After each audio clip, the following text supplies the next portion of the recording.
umaga ay naglalakad-lakad kami, minamasdan ganda ng paligid.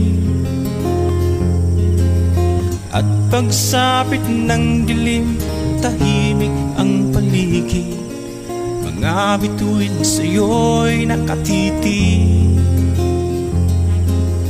Pagkagising mo sa umaga'y maririnig mga ibon,